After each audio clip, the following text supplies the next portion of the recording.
it's just really interesting, the timing of this. If this had happened 2 weeks or a week and a half from now, I would have said, wow, this probably has some validity to it. But over the 4th of July weekend, where nobody is working. Nobody is working. It is the one dead spot in the NFL year where almost anybody and everybody associated with a team, whether that's players or coaches or general managers or player personnel or scouts, they are doing jack. So for this to come out Sunday or Monday, whenever this thing came out, oh, the Giants are optimistic. We're hearing it's optimistic that the contract's going to get done. It makes no sense, right? This feels, it presents like a news dump as opposed to a actual report.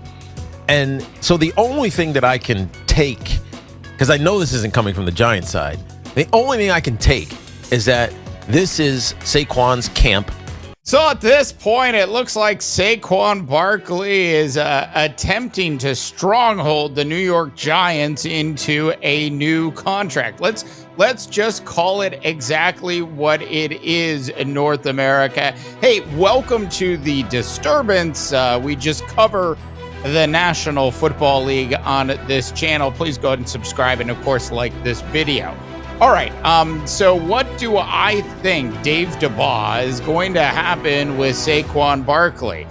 Well, according to Boomer Esiason a little bit earlier in the day, he thinks that there's a $14 million contract on the table for Saquon Barkley, and he actually believes that that deal is actually going to get signed before Monday. Now, when you take a look at the top running backs in the National Football League and what they're actually getting paid, you go straight to the top. You go to the San Francisco 49ers, where Christian McCaffrey on average is going to make $16 million a year. After that, the Dalvin Cook contract is gone. Derrick Henry makes just under $13 million a year, and Nick Chubb makes around $12 million a year. Look, we all know that the running back in the National Football League is a bit of an endangered species, isn't it? Saquon Barkley, throughout his career, has made $38 million to this point. Last season, he had, quite frankly, the best season of his career, minus maybe his rookie season where he caught 91 passes versus the 57 that he caught last year versus the 10 touchdowns that he had in 2022, and in 2018 he had a grand total of 11. But the numbers are pretty similar. And when you talk about the running back position in the National Football League, do I think Saquon Barkley is absolutely worth $14 million for this next season?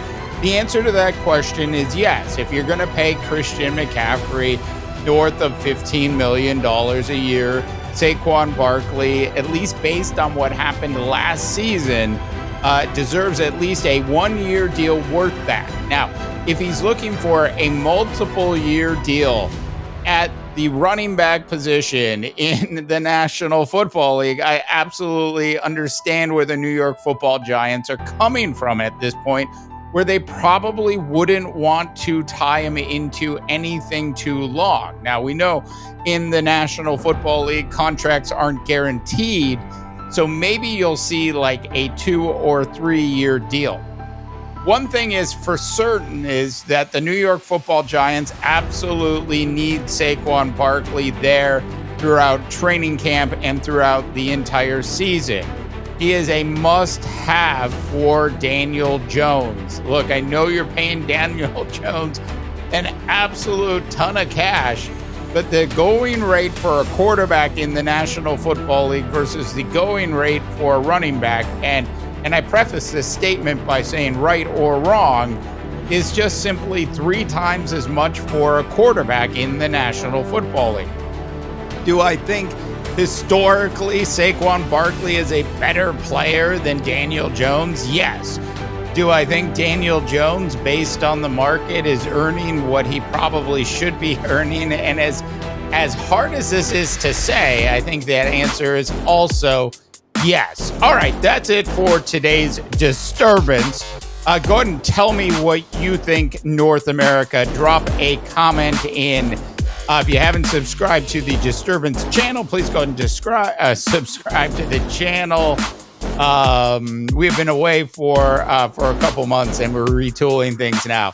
So welcome back to the Disturbance. For the Disturbance, I'm Dave DeBaugh, wishing you all tremendous rest of your sports viewing day.